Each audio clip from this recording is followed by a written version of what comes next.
Perlas del libro de Ezequiel. El principio bíblico de que la Biblia no se contradice lo encontramos a lo largo de toda la Biblia, aunque en ocasiones podamos nosotros encontrar algunos pasajes que aparentemente se contradicen. Si usted sigue un estudio minucioso, verá que la Biblia nunca se contradice. Buen día.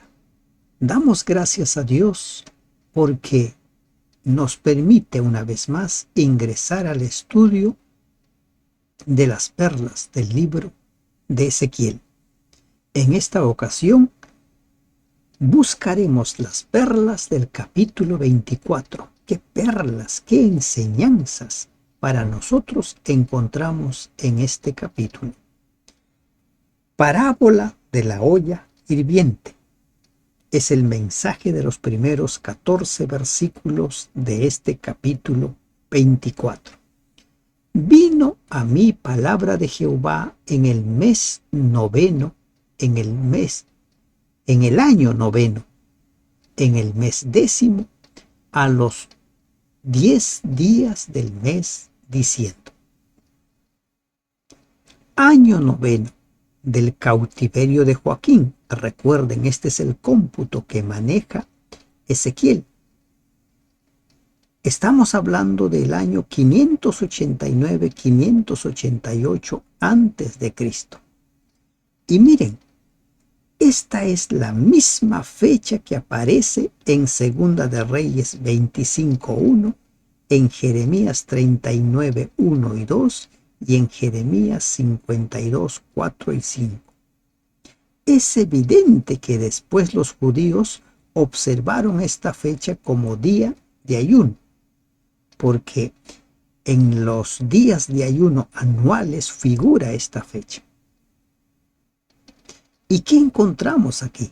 Como mencionamos al principio, la palabra de Dios no se contradice. Cuando Dios revela un mensaje, una verdad a una persona, también lo hace con otros. No es exclusivo solo para una persona. Por eso es que la Biblia se complementa libro con libro, pasaje con pasaje, reglón tras reglón, como dice Isaías. Hijo de hombre, escribe la fecha de este día. El rey de Babilonia puso sitio a Jerusalén este mismo día. El 10º mes es lo que para nosotros es enero del año 588. Es la fecha que está mencionando Ezequiel cuando habla del 10º mes. No importa si se compute el año de primavera a primavera o de otoño a otoño. Aquí el mes 10º es el mes de enero para nosotros. ¿Y qué le dice? Escribe la fecha. Interesante la orden. Escribe. Se le manda al profeta que anote la fecha en la cual recibió el mensaje y la anuncie como el día del comienzo del ataque de Nabucodonosor contra Jerusalén, puesto que Babilonia estaba a unos 800 kilómetros de Jerusalén y unos 1200 kilómetros por el camino regular.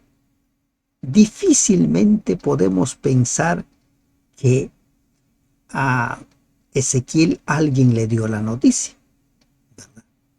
Posible. Y en esos tiempos no existía pues ni las redes sociales ni los teléfonos celulares. Hoy en día nosotros podemos enterarnos lo que está sucediendo en cualquier lugar del mundo a los minutos, a las horas, a lo mucho. Por lo tanto, cuando los cautivos más tarde recibieron la noticia del ataque de Nabucodonosor, al comparar su fecha con la del mensaje de Ezequiel, tuvieron una prueba convincente de que los mensajes de Ezequiel provenían de Dios. La palabra de Dios es verdad. La palabra de Dios se condice con la realidad. No se contradice. no es mentira. Tenle fe a Dios, ten fe en su palabra, no dudes de su palabra, aunque a veces hay algunos pasajes que no entiendas. Habla por parábola a la casa rebelde y diles, así ha dicho Jehová el Señor, pon una olla, ponla y echa también en ella agua. No se menciona si Ezequiel simplemente pronunció este acto simbólico o puso en verdad la olla, ¿no? Pero esta olla sería un mensaje para la gente, para los cautivos que estaban en Babilonia. Junta sus piezas de carne en ella, todas buenas piezas, pierna y espalda, llénala de huesos escogidos. ¿Recuerdan ustedes en Ezequiel 11, cuando los falsos profetas le decían al pueblo, Jerusalén, sus muros son la olla, nosotros somos la carne, no vamos a ser consumidos por el fuego, porque estos muros nos van a proteger? De forma similar ahora Dios le dice, ahora vas a poner una olla, vas a poner las carnes y buenas piezas. Como hablando aquí de que todas las personas de todas las clases sociales padecerían el asedio de Nabucodonosor. Ninguno, por su condición, se salvaría. Toma una oveja escogida y también enciende los huesos debajo de ella. Haz que hierva bien, cuece también sus huesos dentro de ella. Cuece también sus huesos. Miren, todo debía ser puesto en el fuego. Todo, no debe quedar nada fuera. Pues así ha dicho Jehová el Señor, ay de la ciudad de sangres, de la olla herrumbrosa, cuyo herrumbre no ha sido quitada, por sus piezas sácala, sin echar suerte sobre ella. Una olla herrumbrosa, una olla corroída por la herrumbre, representaba a la ciudad misma, una ciudad llena de pecados. Y ahora que le dice, por sus piezas sácala, significa que los habitantes de Jerusalén serían llevados o cautivos o muertos. Muchos murieron, muchos fueron llevados al cautiverio. Ese fuego los quemaría, la olla no los protegería del fuego, porque su sangre está en medio de ella. Sobre una piedra alisada la ha derramado, no la derramó sobre la tierra para que fuese cubierta con polvo. Esto indica que los actos criminales de violencia en Jerusalén habían sido cometidos en forma abierta y desvergonzosa. Es que lamentablemente cuando la persona se entrega al poder de Satanás, los pecados que comete son cada vez más y más escandalosos y terribles y difíciles de creer. Habiendo pues hecho subir la ira para hacer venganza, yo pondré su sangre sobre la dura piedra para que no sea cubierta. Una especie de ojo por ojo, diente por diente. La sangre que sería derramada en ocasión de la destrucción de Jerusalén, su castigo había de ser tan notorio a la vista del mundo como lo había sido su pecado. Y recuerden aquí la gran perla, lo que sucedió en Jerusalén con el pueblo de Dios, con su templo, es lo que va a suceder en el tiempo del fin, con la tierra, la obra de Dios, con los seres humanos, sus hijos. Pero Dios le dará a cada uno según lo que les corresponde. Cuando usted lea esta historia y lea otros capítulos relacionados con la caída, la destrucción de Jerusalén, imagine que llegará el día en el cual la tierra hará frente a algo muy similar y peor aún, Cuando usted lee las 7 plagas finales, realmente van a ser situaciones duras para todo aquel que no tiene el sello de Dios. Por tanto, así ha dicho Jehová el Señor: ay de la ciudad de sangres, pues también haré yo gran hoguera. Ay de la ciudad. Va a ser consumido, multiplicando la leña y encendiendo el fuego para consumir la carne y hacer la salsa, y los huesos serán quemados. Quemados, muertos. Pero esto no era algo nuevo. Ya desde hace mucho tiempo Jeremías les anunció.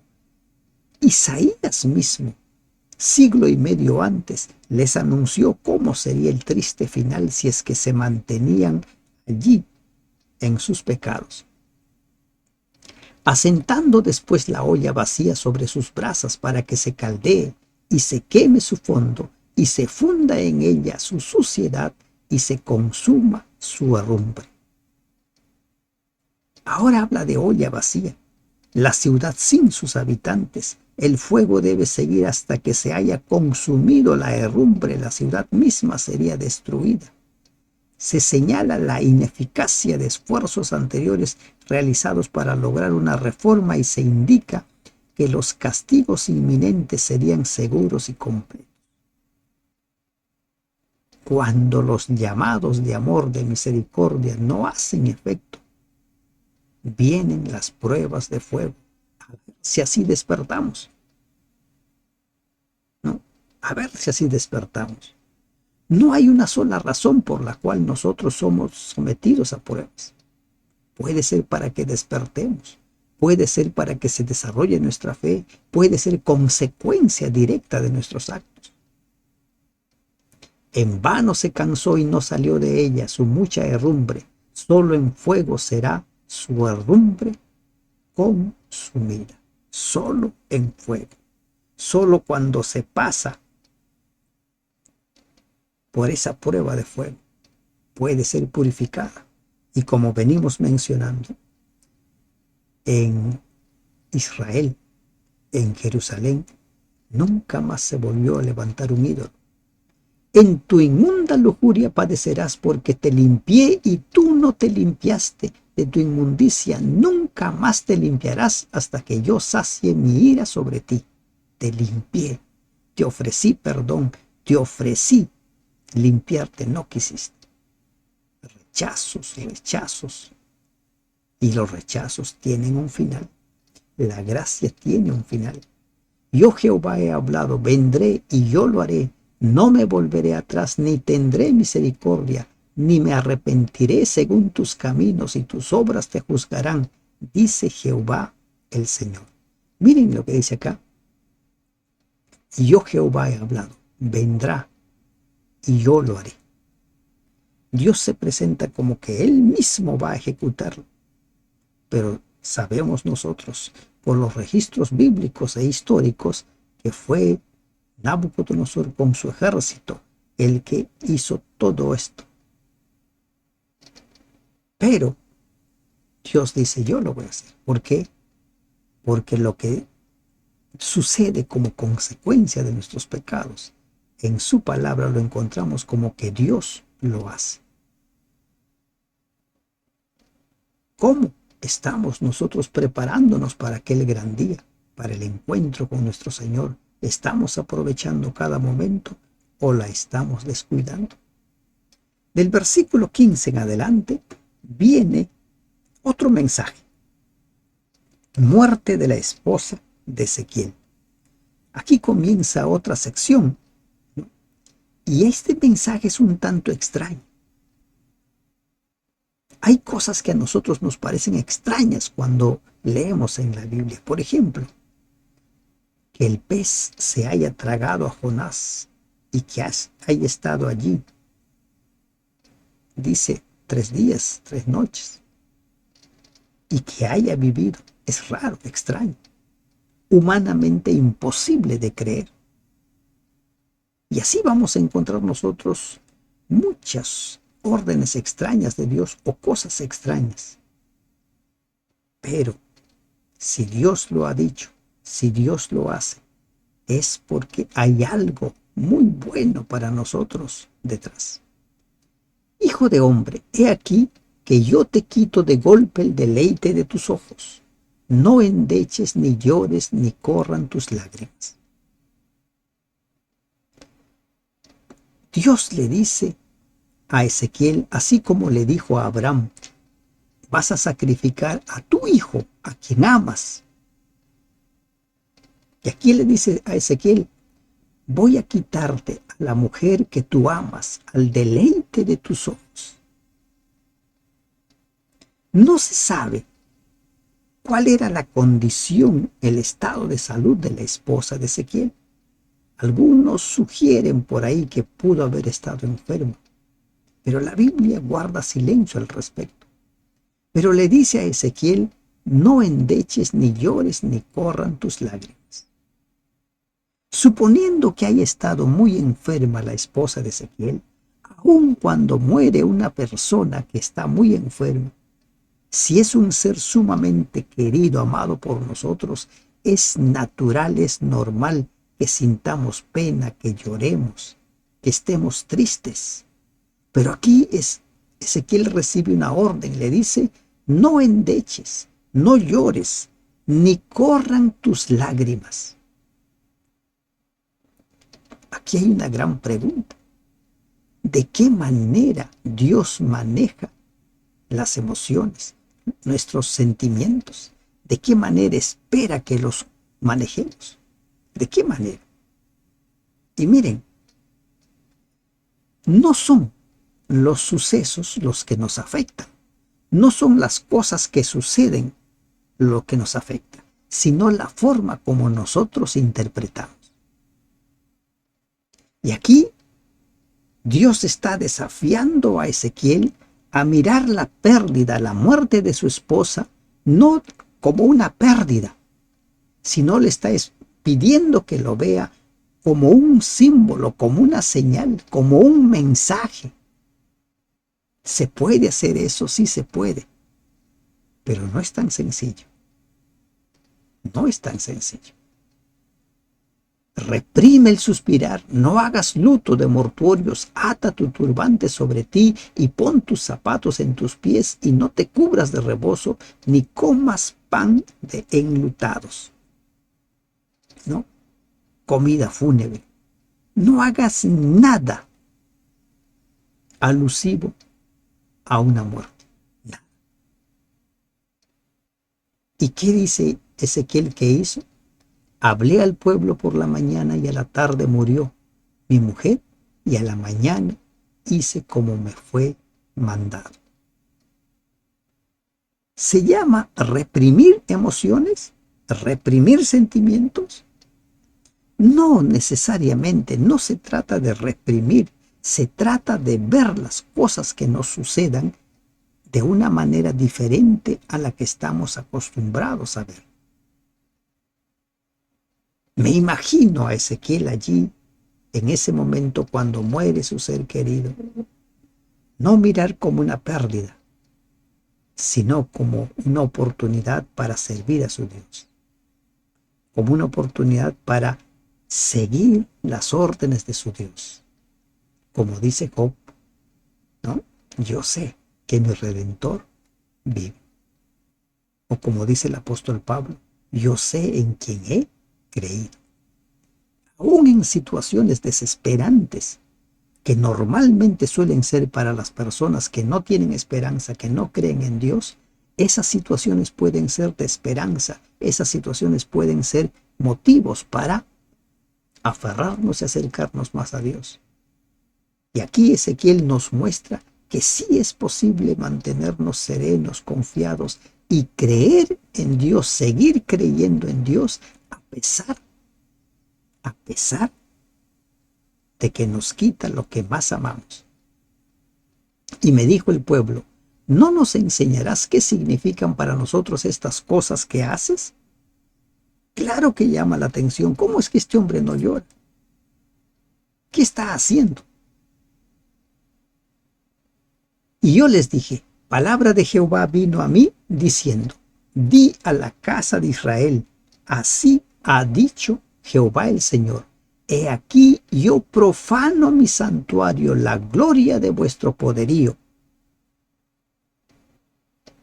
el deseo de vuestros ojos y el deleite de vuestra alma. Yo profano, y vuestros hijos y vuestras hijas que dejasteis caerán a espada. ¿Cómo entiende usted este mensaje? Miren lo que está diciendo Dios. Yo profano mi santuario. Aquí encontramos una gran perla para entender la Biblia. Lo que Dios no hace o lo que Dios no impide que suceda, se suele decir que Dios lo hace. Pero ¿qué sucede? Fueron los gentiles, los babilonios, los que ingresaron y profanaron el santuario. Dios no impidió que sucediera. Y acá, ¿qué más le dice? La gloria de vuestro poderío, el deseo de vuestros ojos, el deleite de vuestros ojos. Lo que para Ezequiel era su esposa, el deleite de sus ojos, el templo era para los judíos el deleite de sus ojos. Y este pueblo debía ser como hizo Ezequiel. Y haréis de la manera que yo hice, no os cubriréis con rebozo ni comeréis pan de hombres de culto. Vuestros turbantes estarán sobre vuestras cabezas y vuestros zapatos en vuestros pies. No endecharéis ni lloraréis, sino que os consumiréis a causa de vuestras maldades y gemiréis unos contra otros, unos con otros. Ezequiel estaba siendo un símbolo de lo que después el pueblo tendría que hacer cuando se enterara de que había sido destruido Jerusalén. Recuerden, 800 kilómetros. Algunos días para que lleguen los mensajeros, algunos días para que lleguen las nuevas. Ezequiel pues os será por señal según todas las cosas que él hizo haréis. Cuando esto ocurra, entonces sabréis que yo soy Jehová el Señor. Cuando esto ocurra. Qué grande, ¿verdad? Cuando eso ocurra, ustedes sabrán. ¿Qué dijo Jesús? Les he dicho antes que suceda para que cuando suceda ustedes crean. Lo mismo está diciendo aquí el Señor. Entonces ustedes sabrán. Pero lamentablemente, cuando la gente está empeñada en no creer, ni aunque se sucedan los milagros más extraños, y aunque se cumplan profecías, la gente no quiere creer. Y tú, hijo de hombre, el día que yo arrebate a ellos su fortaleza, el gozo de su gloria, el deleite de sus ojos y el anhelo de sus almas, y también sus hijos y sus hijas, ese día vendrá a ti uno que haya escapado para traer las noticias. Ese día.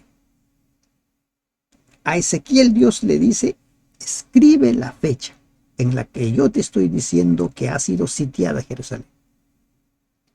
Y ahora, al finalizar el capítulo, ¿qué le dice? Va a venir uno que ha escapado y te va a dar la noticia. La palabra de Dios es fiable. La palabra de Dios es verdad. Créele a Dios. Créele. En aquel día se abrirá tu boca para hablar con el fugitivo, y hablarás y no estarás más mudo, y les serás por señal, y sabrán que yo soy Jehová. En el capítulo 3, versículo 26 y 27, Dios le dice a Ezequiel que se quedaría mudo. Pero por lo que venimos leyendo hasta aquí, tal parece que las ocasiones que Ezequiel hablaba era porque Dios permitía que hablara y en otras ocasiones estaba mudo, para mostrar a la gente que él era un profeta.